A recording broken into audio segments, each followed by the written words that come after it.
Dear friends, welcome to Purpose Beyond Profit. The United Nations Global E-Waste Monitor 2020 states that India is the third largest electronic waste generator in the world after China and the USA. Additionally, according to renowned research agencies, India generates approximately 2 million tons of e-waste per year. What's more, the figure is likely to multiply at a rate of 30 to 50% each year.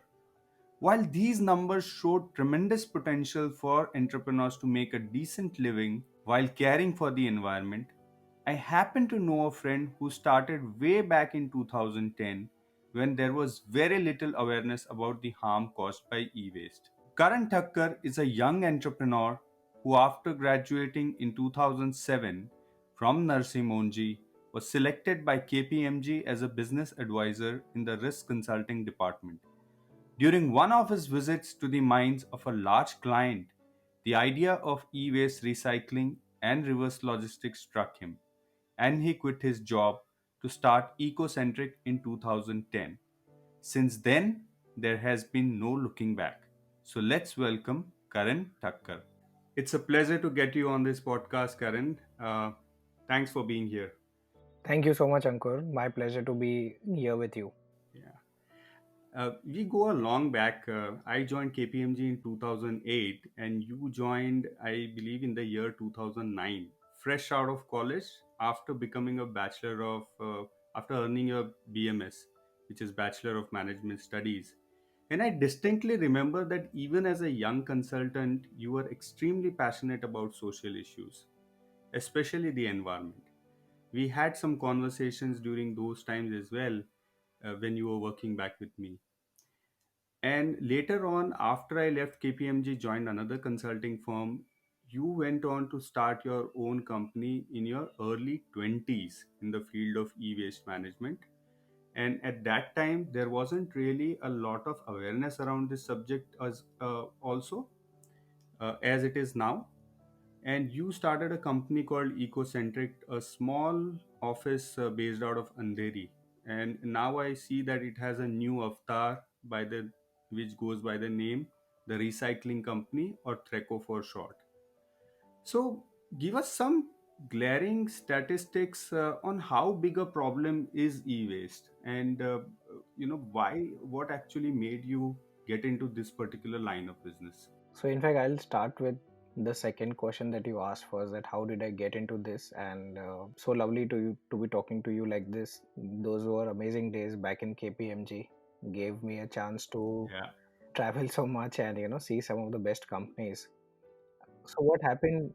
Yes, and so what happened is while I was at KPMG, my focus area was metals and mining, and I got a chance to see some of the biggest companies, which included names like Vedanta, Binani, others in the manufacturing space, and I got a chance to visit some of the biggest mines across the world Mm-hmm. in India, Africa. So every time I advise these companies on various processes, two things Right. I learned a lot. One was, of course, the processes and the internal processes that a company builds to become successful, and these companies have become giants primarily Right. because of the internal processes that they have established, which are excellent. Second thing is, while I was visiting these mines, there was a sense of stir that was happening inside me. If you actually look at a mine is when you look at a mine, it looks like there is a big dent on the surface of the earth. It's like a cone. I'm sure some most of us must have seen the movie Kala Patthar, or movies where Right, some of the other right. mines are covered. Not a So very pleasant sight. not a very Yeah, pleasant sight. So Kala Patthar movie is like an underground mine. A surface mine is where mining is done from the surface. So the impact is overwhelming. And the first time I went to a mine, I it what dwelled on me is the impact mankind has on nature, the impact that human operations have on nature. right. And what I realize is that we have a very one-way relationship with nature, with Mother Nature. We are always taking, and we are never giving. And I wanted to change that equation. So every time I went to the mine, there was something inside me that was telling me that you have to do something that turns this around. And I think maybe I was always born with an entrepreneurial spirit, that itch was always there, that I would like to start something of my own. Hmm.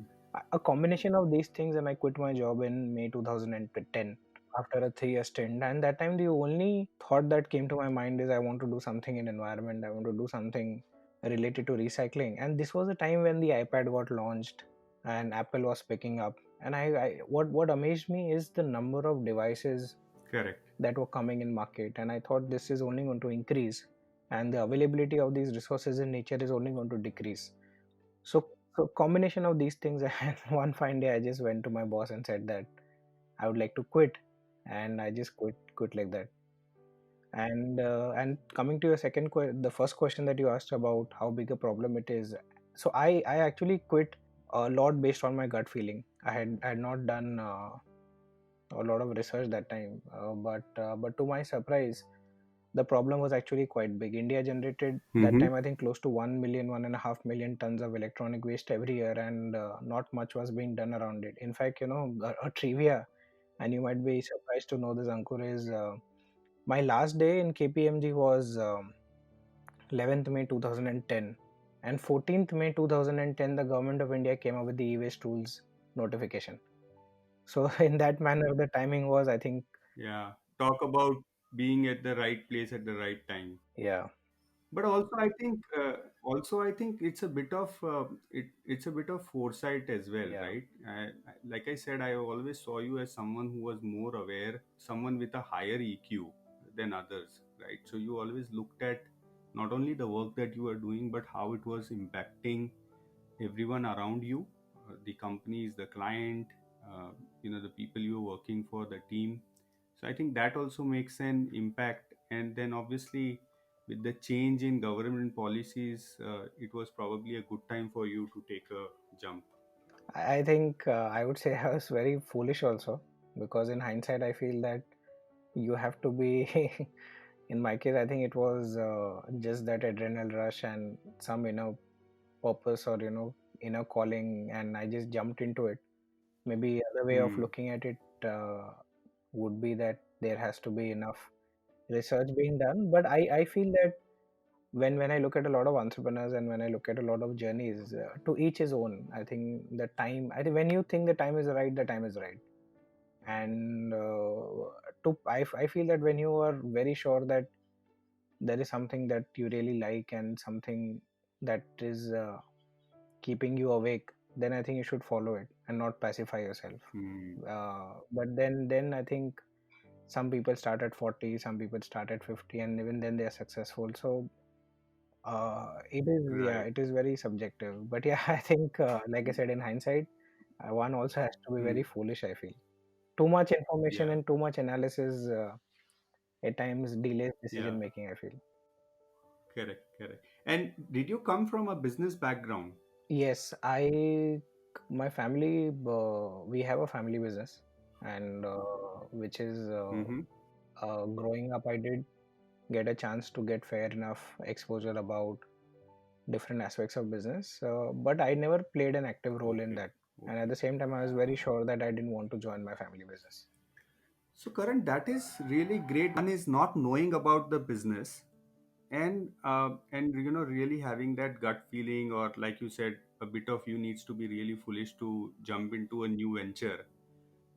But now that you've taken that plunge, or when you actually did that without really having any technical background, because when we talk about recycling, especially e-recycling, Hmm. which has a lot of heavy metals in it, which is a very complex process from whatever I've read. How did you really gather all this know-how to start? And how did you really begin uh, taking this up as a process and as a business? Right from starting, getting to know people, reading about it, maybe visiting different locations, people who are already doing this. So, how much time did it take, and how did you really start? So you're right, and I didn't have any idea about the recycling business and the recycling commercials, whether it made sense, at what stage was it in India. All I knew was that this is going to be a big problem. And one thing I would like to stress today is, whenever you dedicate yourself to an industry or to an idea, if the problem is big enough, then I feel there will be place for everyone to do something. I just knew that if we all know that the metal prices have been going up, commodity prices have been going up because of a simple reason that it's a supply and demand mismatch. We are consuming, but what is available in nature is limited. Right. So thinking of this, I just plunged into this industry, and once I did is where I realized that I just didn't know anything. So I started meeting a lot of. There were a few companies that time who had already established their setup in this space, and what I went door to door and I tried to get as much information as possible by meeting them. At the same time, I would go to the smallest of towns and travel across India and understand that how this disposal was done. And to my surprise, Okay. there was so much. The gap was actually quite big. And like I said, India was generating close to 1 million tons of e-waste that time, and only 5% was Hmm. being recycled. So we have a fantastic. The problem is we have a fantastic recycling system in India. Like you throw a bottle of water, in 20 minutes you will have a Right. recycler who will come and pick it up.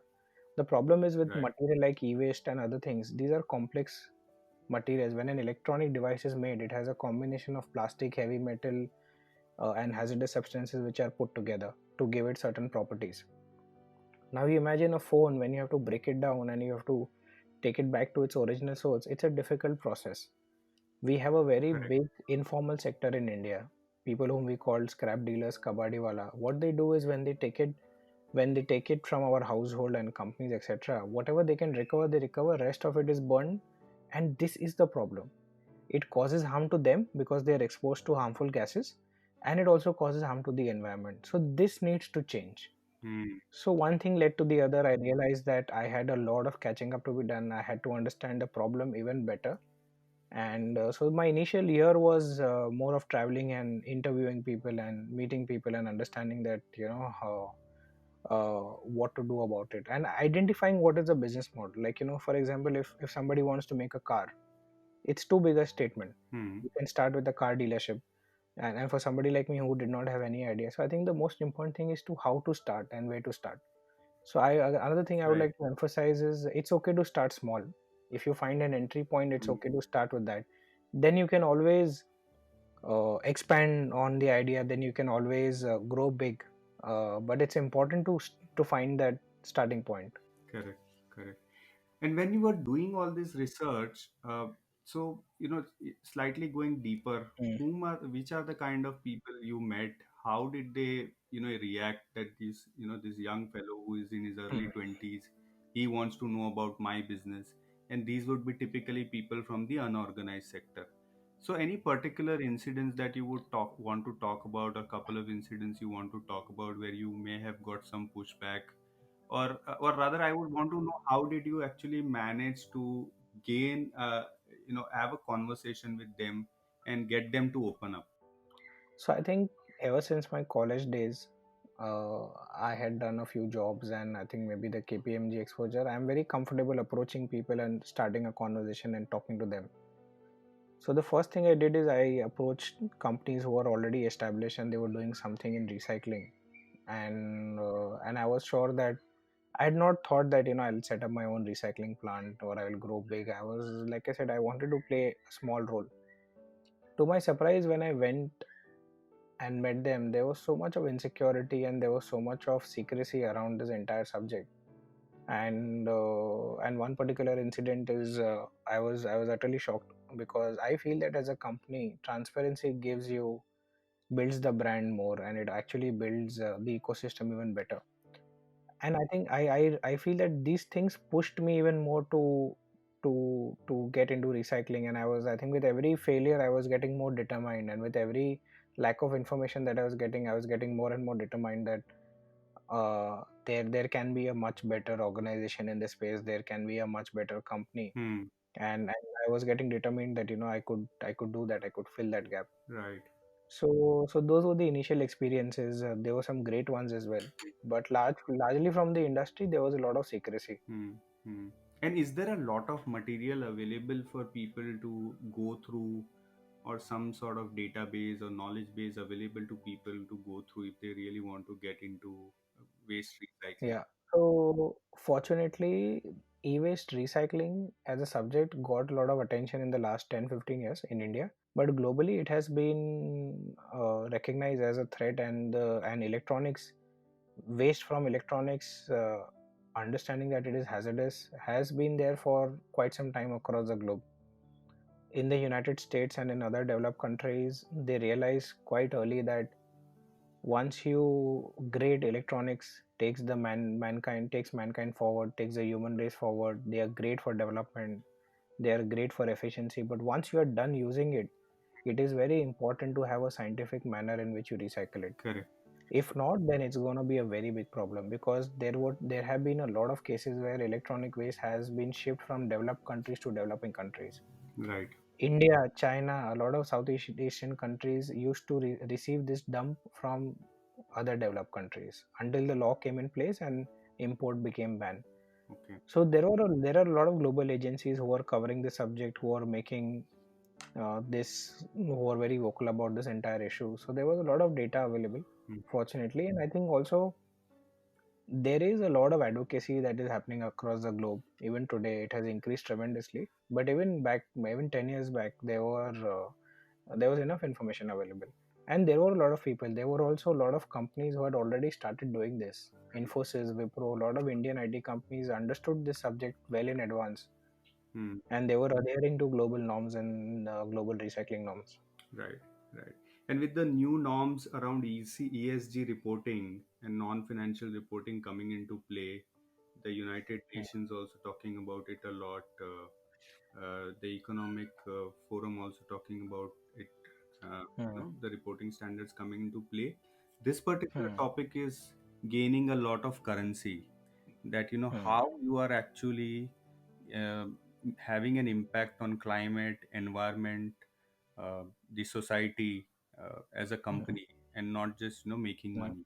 So I think this will just gain more and more currency going forward. Hmm. Yeah. Okay. Tell me, you know, Karan, it's been close to what, more than 10 years now in this particular business for you, right? Yeah. And over the period, uh, over these 10 years as a social entrepreneur, there are quite some challenges that you may have faced, Yeah. and you continue to face. Some of these challenges, we would really, the listeners would want to know how did you navigate those two or three main challenges? What were those challenges, and how did you successfully navigate those challenges? To begin with, the like a very in a very fancy way, I quit my job. One day I told my boss that, this is it, I want to start, and I quit my job, but I didn't know anything.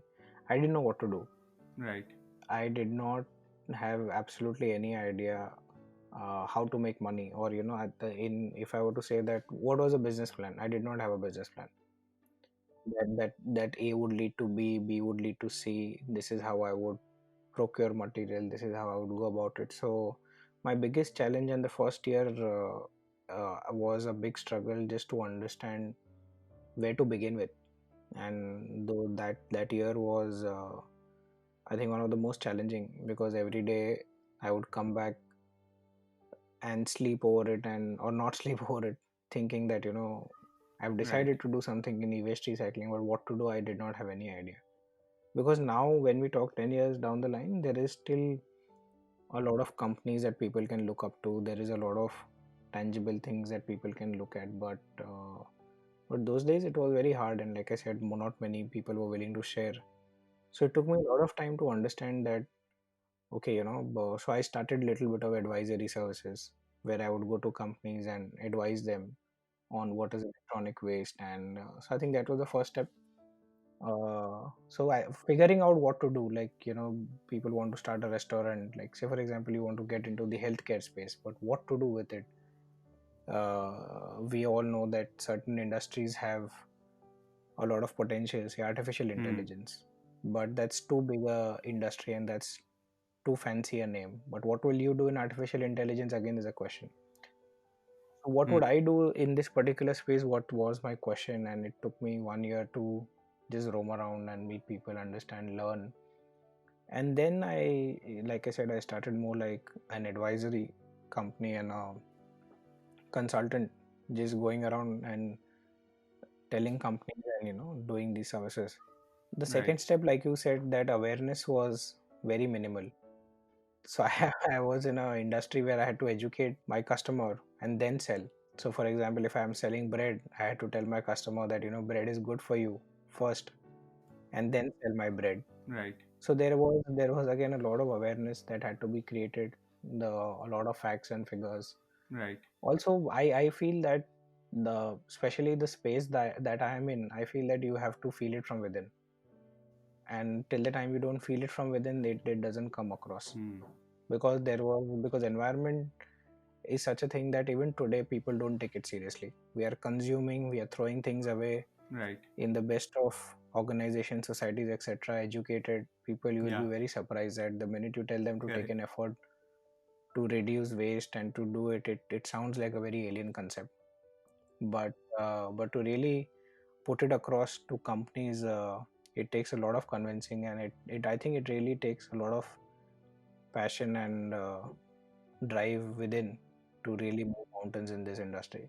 And the third was people. People, I would say, is always a challenge. I think I've been very lucky because I have got, I think, people who again connect with the subject very well. Pushing them and motivating them has not been a challenge. This again, I Hmm. feel that for an entrepreneur to really be connected with the problem and believe that that the organization is playing a very important role in solving the Right. problem. I think when you eat, live, and breathe this, then you're attracting the right people. Right. Absolutely, uh, ensuring that how do you get performance and how do you grow on this every day, because it's a science and an art, is Hmm. important. But attracting the right talent, I think the first step, very important, is you believe that you have a answer to the problem. Yes. And incidentally, I was talking to another social entrepreneur around last week, Hmm. who again is not really maximizing profit, but he's more for social good over maximization of profit. Hmm. And when I asked him this question, one thing which really struck a chord with me is that when you have a purpose, Hmm. you in a way attract people who have similar purpose in mind, Hmm. right? A purpose which goes beyond making money, Hmm. and that what keeps the overall organization going towards achievement of that mission. So this gentleman Santosh Parulekar, whom I interviewed around 2 weeks back, Hmm. he also runs a construction company and has trained and employed more than 50,000 rural workers till date. Great. Um, given best of the training facilities which he has built, and his focus is on skilling them, and the kind of people that he has been working with, or he initially employed, they have been working with him for the last 10-15 years. There's hardly anyone who's sort of left him, despite knowing clearly that he cannot really pay them as much as a MNC or some other large organizations can. So I think the purpose is what, when companies make their purpose larger than just the monetary gains, you also tend to get that kind of a team which believes in that mission and then holds the fort for you. Would that be a fair assessment? Absolutely. In fact, I believe so. There are three P's to entrepreneurship, Mm-hmm. according to me. If I have to just maybe sum up Sure. my journey, or just to elaborate about the process. First is purpose, and I think we all are born with some or the other purpose. It is maybe to some it comes early, the realization comes early. To some it comes late, but there is definitely this one, two, or three things that you are interested upon. It is your upbringing, your life circumstances, your own interest, some of your own decisions, and there is this one thing that gives you extreme happiness, joy. It could be absolutely anything. For some, it could be becoming a CEO. Right. of a company.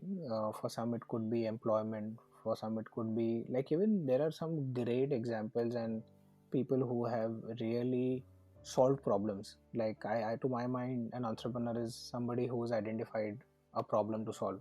Hmm. The second is passion. Like, once you've identified your purpose, you need to be driven enough, be a risk taker, and be courageous enough to go towards it, and have that ability to decide that, this is a problem I need to solve, and I will work on that path. And third is perseverance.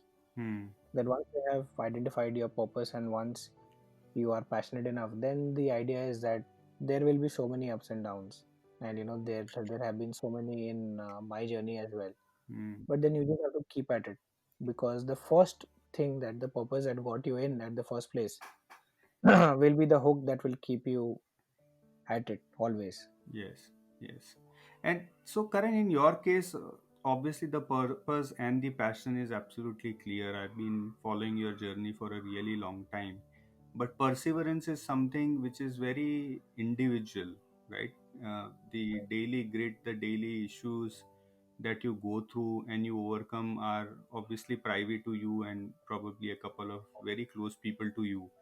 Can you probably give the listeners some sense of the kind of challenges that you have faced, maybe Mm. large ones, um, Mm. and how did you really navigate those? Some real life examples would be great. Sure.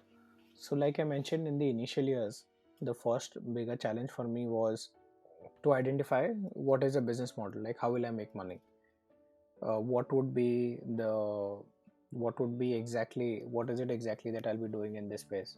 Once I figured that out, I realized that Hmm. I needed talent. Like, it is one thing to attract people, but it is another thing to really, you have to be able to pay them something at least. So I think fundraising is extremely Hmm. crucial, and I think it's a very strategic decision, and it really differentiates one answer to the other. And what I realized that time is that there were Hmm. not many avenues where one could raise money. And I went across banks, I went across institutions knocking door, that, how do I ensure that even a small sum to begin with, but how do I, and with that, and during that time I was very sure that I wanted to set up my own recycling plant. And studying this Okay. is where I realized that some government banks had come up with some great scheme for entrepreneurs. And one thing I'd like to elaborate on this call is Hmm. there are quite a few options available out there. Equity is not the only one, but even in debt, there are quite a few options. And the minute you go out there and you do your research and you're able to open a few doors and convince the right people, there is quite a lot of support that government institutions and banks also give. So that was, I think, one big challenge and one Yeah. big relief when we were able to convert it. So our bankers in the initial days were SBI, and they had come up with a scheme for entrepreneurs, for SMEs, which gave a very give push, and those were at very favorable terms. Hmm. So that was one a big challenge. And once we had the kind of money that we could pay salaries, and set up operations, is where hiring the right people from the industry is something that we did in those days. Yeah. Yeah. And have there been stories where you've not taken home salaries or profits for certain years just because you had Yeah. to survive? So there is a very famous saying, no, that it takes 20 years of hard work to become an overnight success. So there have been many such instances, even in the COVID. Hmm. And not only me, I'm sure all entrepreneurs have first ensured that whatever is there in the company, the team members get it first, and you are always the last one. Because I feel that the sense of satisfaction that you get is not from the salary that you draw.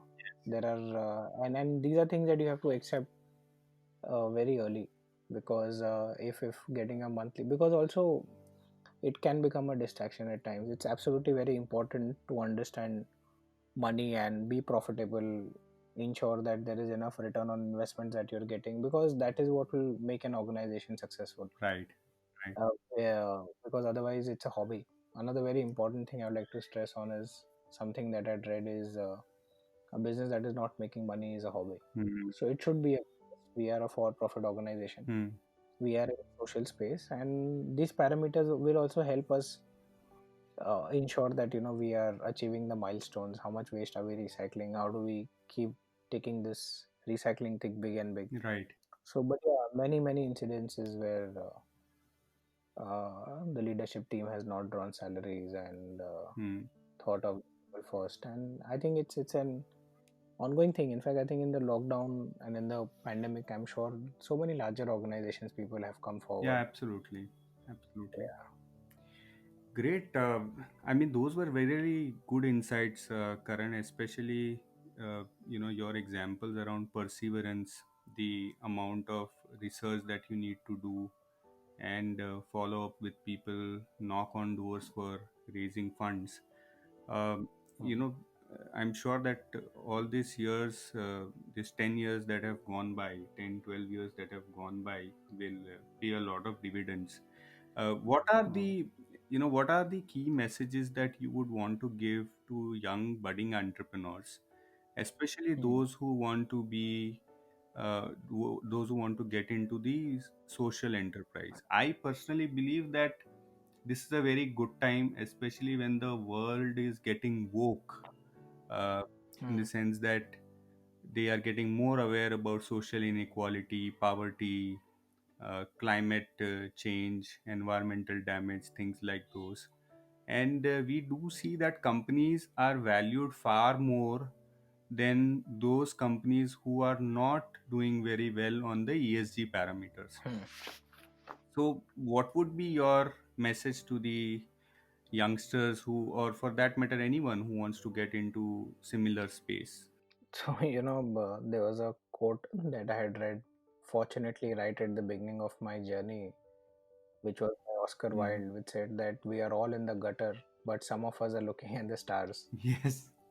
And there are multiple interpretations that one can make out of it. Is irrespective of your surrounding, there is you have to look up and be positive and take it up. And I think literally, uh, in true sense, we are all in a gutter with the kind of waste that we are generating.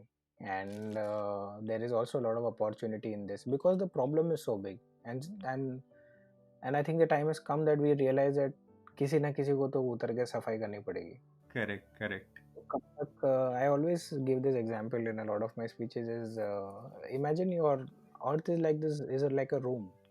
If every day in the morning you get up, you are eating a biscuit and you're throwing the wrapper in the room, what will happen is one day the room will get full of these wrappers, right? Until unless somebody picks it up and does something about it, the room will start smelling. Not a great side, and that is exactly what is happening. The amount of consumption that is happening and the recycling and the rate at which recycling and waste management is growing is not at par. So there will be Right. many organizations like me who will be required to solve this problem, and I think that is a much cleaner and balanced way of living. I Hmm. how we remember our childhood so fondly, Yes. and our the generation before, just before us, also does in the similar manner. We want to ensure that the future generation also has enough things to say in a similar fashion. Hmm. So there are great opportunities in waste management, a lot of innovation that can be done. And like I said, we have reached a point where it Hmm. is a necessity. मतलब कितना कचरा जमा करके कहाँ जाएंगे, मतलब this it's we can see, like on so many occasions in oceans, every wave that Hmm. comes, it brings with it all the plastic that we have dumped there. So it's all showing, no? And I Yes. think if we are not able to control the temperature, climate change, it's going to have drastic Hmm. impact. So time to Correct. change, Correct. time to think of a much balanced way in living. And to conclude, I can just say that we don't inherit the environment from our ancestors; we borrow it from our children. So, and I think a Yes. very nice thing that Barack Obama had said that we are the first and last generation who can do anything about climate change. Yeah. So true, Karan. So true. So thank you, Karan, for sharing your social entrepreneurship journey with us and how you overcome the challenges along the way. I'm sure that this has been a very insightful conversation for a lot of our young change makers. And I look forward to having many such more conversations with you in the future. All the best to you and your team at THRECO. Thank you so much, Ankur. Thank you for this opportunity.